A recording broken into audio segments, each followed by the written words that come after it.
Capítulo 7. Desde que me formei no ensino médio e comecei a trabalhar no Rocket, fugir do compromisso de ir à igreja se tornou fácil. Mas, na quarta-feira, quando estou de folga do trabalho e sem forças para inventar uma desculpa, não consigo dizer não quando minha mãe entra no meu quarto e me pergunta se quero ir ao culto com ela. A igreja evangélica que minha mãe frequenta e que eu frequentei por quase toda a minha vida, fica 3 quarteirões para baixo do nosso prédio. Lá, os cultos acontecem aos domingos, quartas e sábados. O culto de quarta é sempre mais curto, e a ideia de fazer minha mãe feliz na noite de hoje fala mais alto do que a minha preguiça de ouvir o pastor pregando. Meu pai provavelmente está em algum bar se dedicando à sua própria religião, o futebol de quarta-feira na TV. Minha mãe se arruma mais do que necessário para um encontro com as mesmas pessoas que ela vê toda semana, mas se não for para a igreja, não consigo imaginar outra ocasião em que ela investiria tanto escolhendo roupas. Fico feliz por ela ter um momento para cuidar de si mesma. Tudo pronto, filhote? Minha mãe pergunta, do lado de fora do meu quarto. Dá para perceber que está empolgada, só porque ela só me chamou de filhote quando está feliz comigo.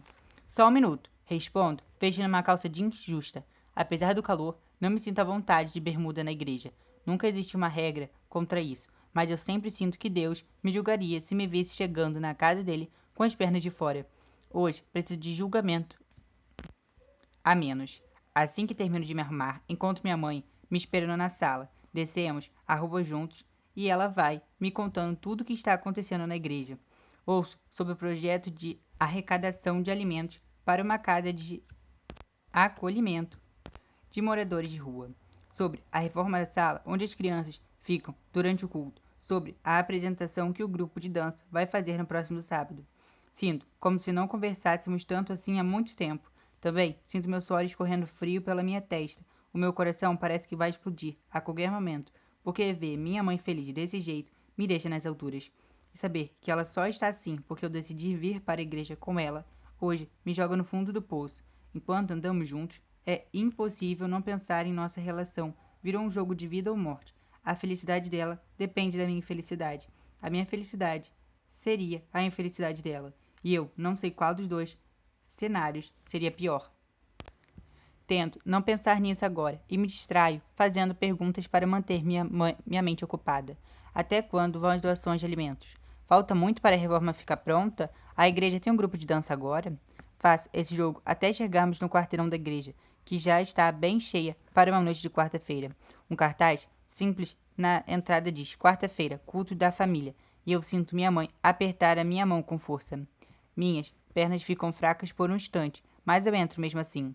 Cada canto dessa igreja é familiar para mim, de alguma forma. Eu cresci aqui dentro e foi onde construí muitas memórias. Apesar da grande quantidade de novos membros que apareceram no último ano, eu ainda conheço muita gente. Os velhos conhecidos me cumprimentam com a paz do Senhor, como se eu nunca tivesse me afastado.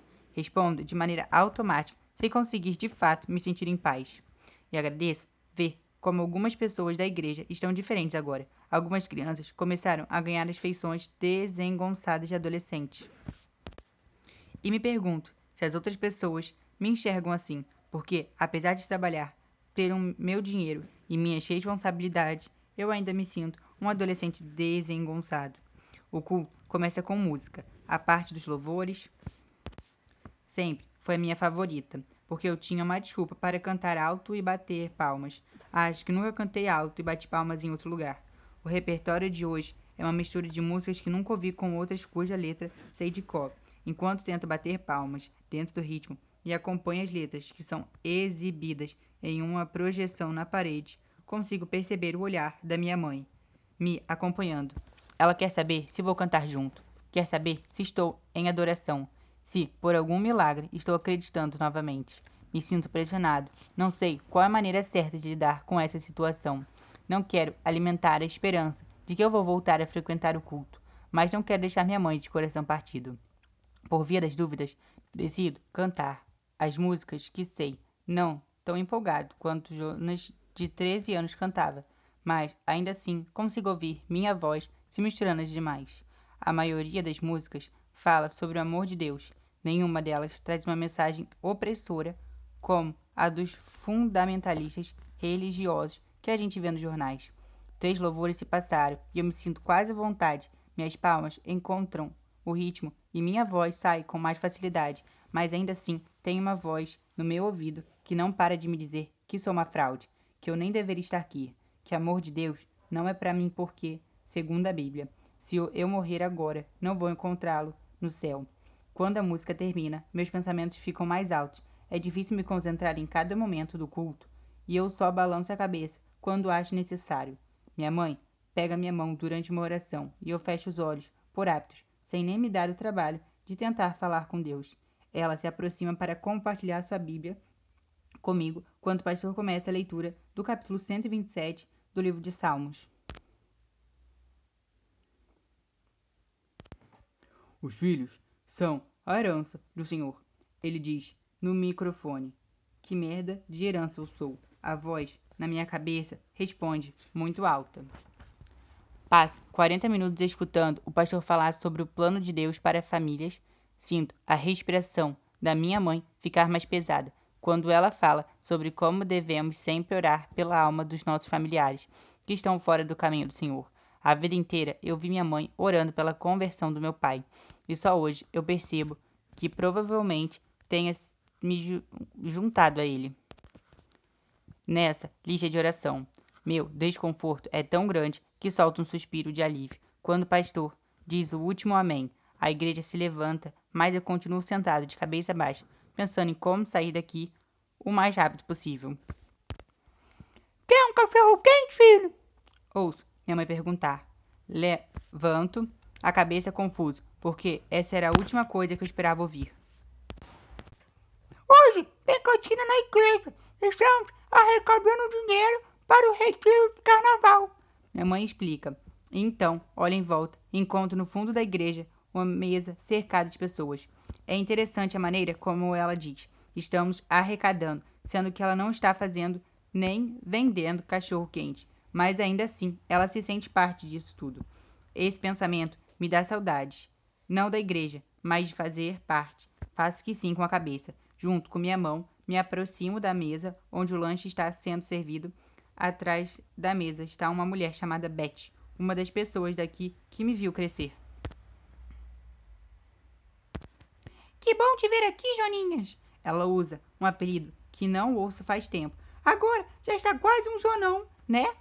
Dou uma risada sem graça, porque ela faz a mesma piada quando me viu da última vez, mas não consigo ficar irritado. Beth é uma mulher bondosa que nunca faria mal a ninguém. Hoje eu vou querer 2, dona Beth. Uma para mim e outra para minha mãe. Peço, tirando o dinheiro da carteira e pegando pelos lanches. Só quando dou a primeira mordida no cachorro-quente me dou conta de como estava faminto. Gostou? Dona Beth pergunta. Delicioso, respondo de boca cheia. Só não é tão gostoso quanto o empadão de frango da irmã Cristina, né? Ela aponta para minha mãe. Minha mãe fica sem graça com o elogio e as duas começaram a conversar sobre o preparativo para algum evento que vai acontecer no próximo domingo. Eu fico no canto, terminando de comer e pensando no empadão de frango da minha mãe. Essa sempre foi sua receita clássica e, em todas as festinhas da igreja, era o prato mais disputado. Não consigo me lembrar de quando foi a última vez que o comi. Talvez no meu aniversário do ano passado ou no ano anterior. Quando termino de comer, as pessoas já estão se desesperando para ir embora. Ouço minha mãe me chamar e a acompanho enquanto ela se despede de todo mundo mais de uma vez. Algumas pessoas me dizem que querem me ver mais vezes na igreja. Uso meu trabalho como desculpa nas primeiras e depois apenas sorrio, sem dizer que sim nem que não. Já passa das 10 da noite, quando eu e minha mãe finalmente começamos nosso caminho para casa. Ela parece não perceber que nas últimas horas eu estava em guerra dentro de mim mesmo. Sua expressão de calma e felicidade indica que ela nem imagina o sufoco que sinto dentro de mim. Ela não me conhece, e se eu for parar para pensar, além das paredes da igreja e das paredes da minha casa, eu também não conheço minha mãe. Então, antes que ela comece a falar mais sobre coisas da igreja, até que a gente chegue em casa, onde ela simplesmente não fala, eu decido começar uma conversa, porque eu quero conhecer a minha mãe. De onde veio a receita do empadão? Eu pergunto. Antes mesmo de ouvir a resposta, eu já começo a idealizar uma história. Imagino minha mãe aprendendo a receita com a minha avó, que aprendeu com a minha bisavó. Imagino um prato que foi passado de geração em geração e virou uma tradição de família. Imagino, por um breve segundo, um roteiro inteiro sobre uma receita especial, um segredo de família e um ingrediente misterioso. Mas essa não é a história da minha família. Aprendi na Ana Maria, minha mãe responde, e eu respiro fundo, um pouco frustrado. Me ensina um dia? Eu pergunto. Porque, se um dia meus filhos me perguntarem a receita do empadão, eu terei uma história melhor para contar. E isso, é claro, se eu tiver filhos que gostem de empadão. E se eu conseguir reproduzir a receita direitinho, são muitas as possibilidades.